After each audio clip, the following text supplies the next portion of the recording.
Hello, guys, and welcome to RPG Bounty. As you guys may have remembered from the last episode, we found out about Surge's past, how he actually died 10 years ago in this world, but in his home world, he lived a very long and fulfilling life. And somehow, these two worlds have intersected. So we're going to watch this next upcoming scene, and then we'll talk more about the story.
thought this was pretty strange right here. I'm not sure if that's Lynx and him putting his power into play, or her name's Harley. It's kind of weird saying her name without saying the full thing, Harlequin. But I was kind of like, whoa, what kind of, ominous thing is this?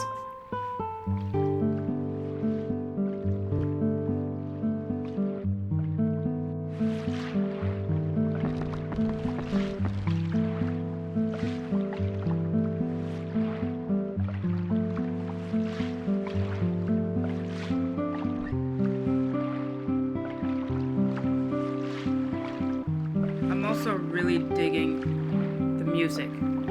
I think the soundtrack is absolutely incredible.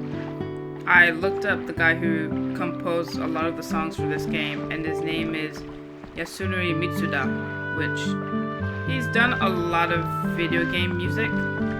He's mostly known for, obviously, Chrono Trigger, Chrono Cross.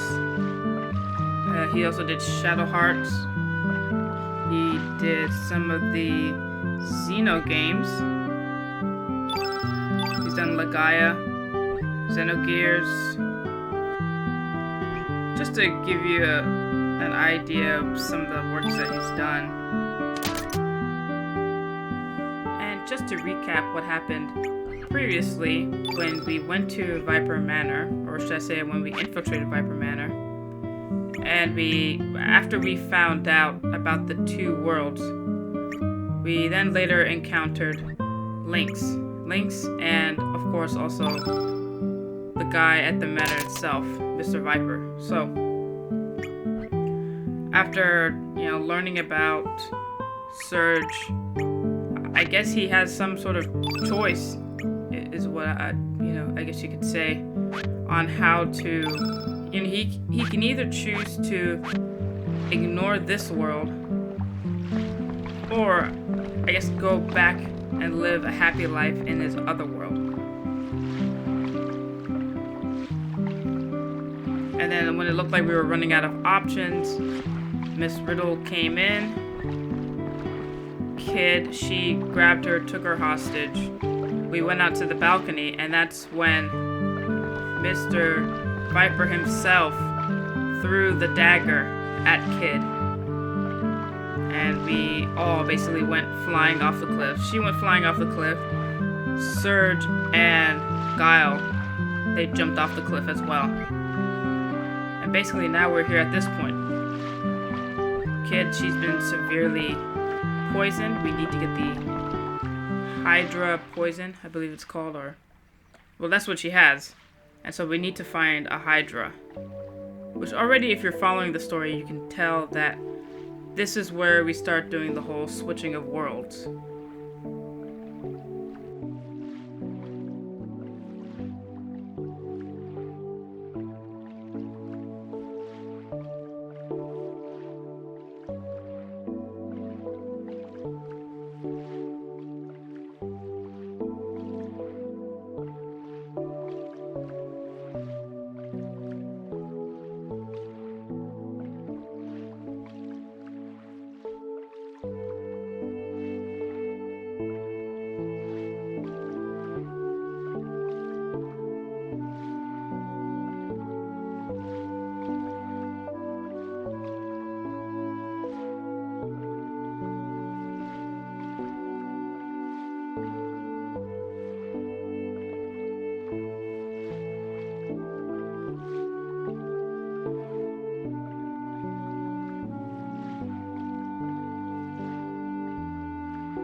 And this is one of the things that I'm enjoying about playing Chrono Cross. You get these smaller, bite-sized stories, these background stories to these other characters. It really gives the game a lot of depth and meaning to it, and they're really enjoyable to watch and read.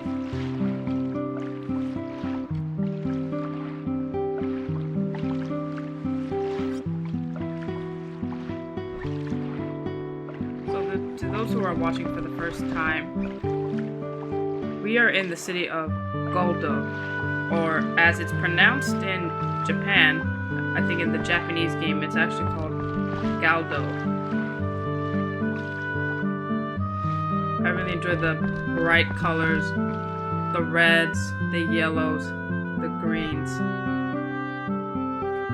Everything is almost in this tent formation, you know, this sort of triangle teepee formation, and it's made out of cloth and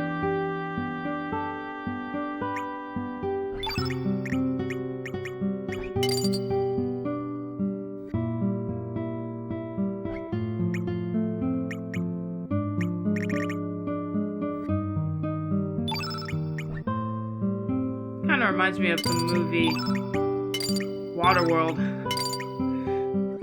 You have this city that's existing, I guess basically on the water. You know, they just have this, it's on like a wooden platform and everything's built out of wood and cloth.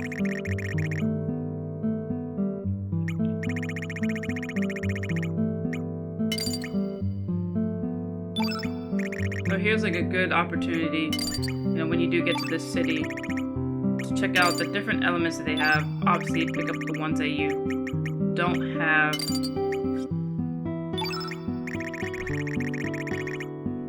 Money kind of comes fairly easy in this game, so it's kind of easy to stock up.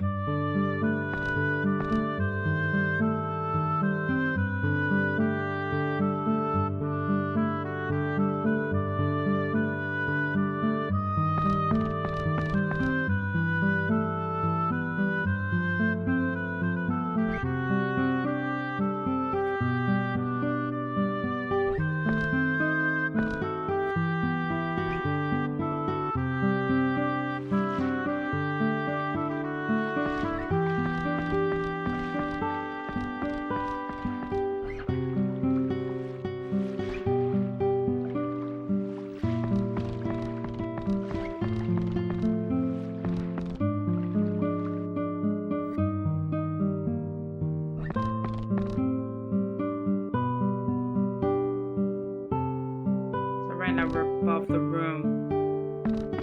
This is above where we woke up, and this kind of looks like a fisherman's hut right here. He's got pictures in the background of these different sea creatures.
this is a good stopping point right here for us. When we come back, we're going to leave Goldov, and we're going to switch worlds to get that Hydra material that we need to save Kid from the poison. I'll see you guys next time. Bye-bye.